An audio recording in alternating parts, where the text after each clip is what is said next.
Assalamualaikum warahmatullahi wabarakatuh. Sahabat yang beriman dan pencinta tanah air, semoga kita dalam lindungan Allah, amin ya robbal alamin.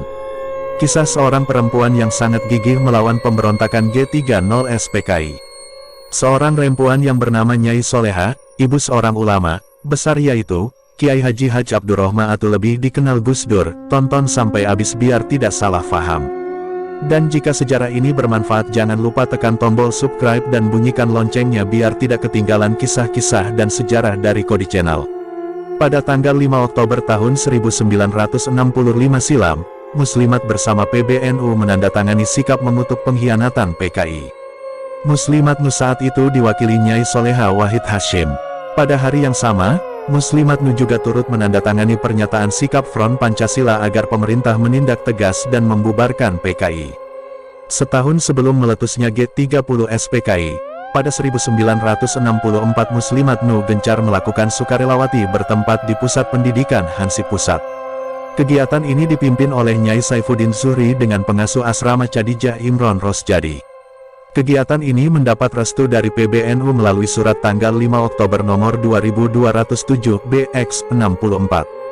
Materi pendidikannya antara lain baris berbaris, teknik menggunakan senjata, latihan menembak, bongkar pasang senjata dengan mata tertutup, cara menanggulangi kebakaran, PPPK, dan perawatan keluarga.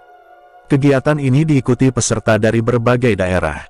2 hari setelah meletusnya GS30 PKI, Muslimat membuat pernyataan sikap menolak permintaan Dewan Revolusi memasukkan nama Mahmudah Mawardi sebagai anggota. Pada tanggal 2 Oktober tahun 1965, Nyai Soleha Wahid Hasyim kembali mewakili Muslimat dalam menghadiri rapat MPRS. Tak berhenti di sana, Muslimat dengan dikomandoi Nyai Soleha juga meminta Departemen Pendidikan dan Kebudayaan untuk membubarkan Taman Kanak-Kanak Melati, yang dikelola oleh Gerwani Gerakan Perempuan Indonesia, sayap perempuan PKI. Isu pembubaran ini dibawa Muslimat pada rapat Dewan Pimpinan Kongres Wanita Indonesia (KOWANI).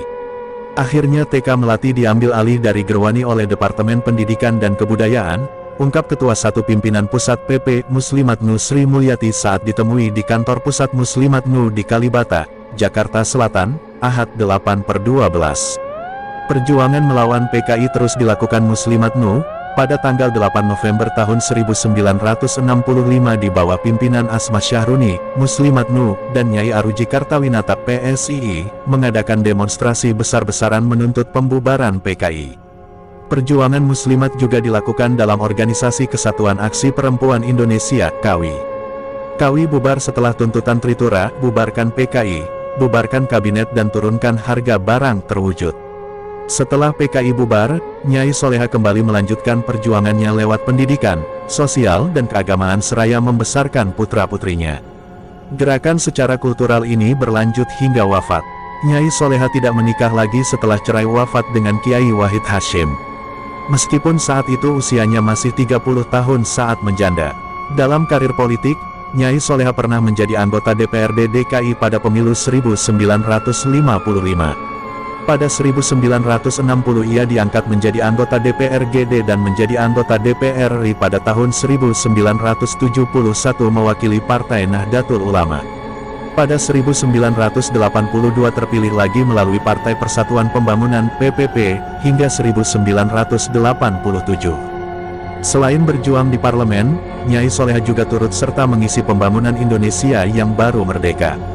Dalam periode tahun 1958 sampai tahun 1960, di jajaran Badan Kerjasama BKS Perempuan Militer yang digerakkan ABRI, Muslimat memperoleh kepercayaan duduk sebagai wakil bendahara atas nama Soleha Wahid Hasyim lagi.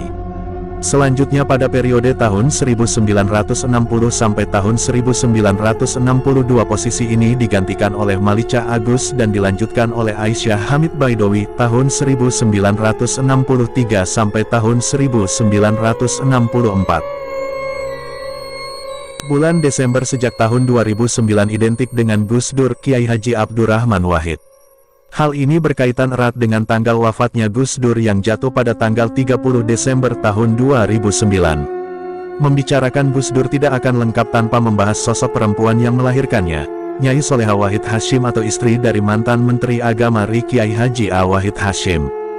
Dalam 1000 Jilid Makna Jejak Ibu, pada buku Ibuku Inspirasiku, Gus Dur mengatakan bahwa ibunya bagaikan ayam induk bagi pimpinanmu. Ibunya tidak banyak bicara tentang kesetaraan gender, tetapi beliau melaksanakannya jauh sebelum masyarakat membahasnya. Tokoh yang sangat dihormati Gus Dur ini, wafat pada Jumat, tanggal 29 Juli tahun 1994, sekitar pukul 23 waktu Indonesia Barat di Rumah Sakit Cipto Mangunkusumo, Jakarta. Usianya kala itu 72 tahun.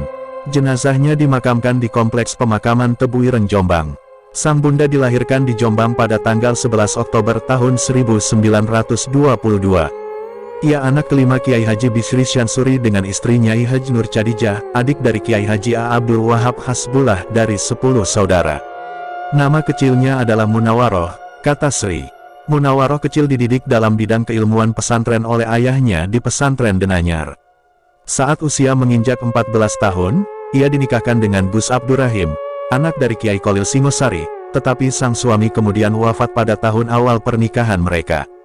Selanjutnya ia menikah dengan Kiai Wahid Hashim pada tahun 1936 tepat hari Jumat, 10 Syawal 1356 H.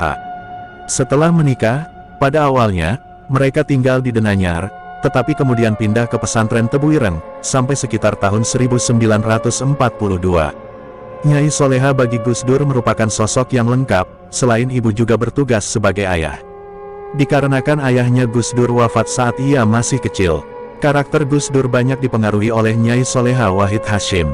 Sifat yang turun ke Gus Dur terpancar dalam keteguhan memegang prinsip dan kepedulian kepada mereka yang terpinggirkan. Kemudian hari tak mengherankan Gus Dur dikenal sebagai Bapak Pluralisme Indonesia. Gus Dur begitu mencintai dan taat pada ibunya. Seringkali dalam rapat keluarga Gus Dur punya pandangan sendiri yang berbeda dengan adik-adiknya. Ketika tidak ditemukan solusi karena Gus Dur tidak sepakat, maka saudara-saudaranya melaporkan ke Nyai Soleha jika Gus Dur tidak sepakat.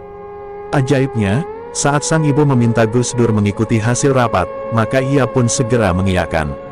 Sejarah mencatat, keahlian dalam diplomasi yang dimiliki oleh kader Muslimat NU seperti Nyai Soleha membuat ia bisa duduk di parlemen. Ini juga menjadi pertimbangan pemerintah saat itu sehingga melibatkan Muslimat NU dalam Kongres Islam Asia Afrika yang diselenggarakan di Bandung 1964. Pimpinan Muslimat NU yang masuk dalam jajaran kepanitiaan acara ini adalah Nyai Soleha Wahid Hashim, Wakil Bendahara, sendiri dan Mahmudah Mawardi, SC, yang merangkap sebagai juru bicara mewakili Indonesia, tambah Sri. Beberapa organisasi sosial yang digeluti Nyai Soleha antara lain Yayasan Dana Bantuan YDB, Yayasan Bunga Kamboja, Ikatan Keluarga Pahlawan Nasional Indonesia IKPNI, Home Care, Panti Jompo dan pengajian untuk para ibu yang dinamakan Al-Isyilah di Mataraman. Di dalamnya ia sangat aktif dan cukup berperan. Sosok Nyai Soleha tergambar jelas dalam buku, Ibuku Inspirasiku, yang ditulis oleh kedua putranya, Gus Dur dan pengasuh Tebuireng saat ini Kiai Haji Salahuddin Wahid. Nyai Soleha Wahid di mata kedua putranya adalah pribadi yang terbuka dan mudah bergaul dengan siapa saja. Ia sangat rajin melakukan silaturahim dengan banyak pihak. Kediamannya kerap menjadi tempat pertemuan tokoh-tokoh bangsa terutama kaum Nahdliyin untuk berdiskusi dan merancang strategi. Apalagi saat dua tokoh NU Kiai Haji A. Wahab Hasbullah dan Kiai Haji Bisri Syansuri masih hidup. Nyai Soleha adalah muslimat sejati, meskipun membesarkan 6 anaknya sendiri tapi sukses.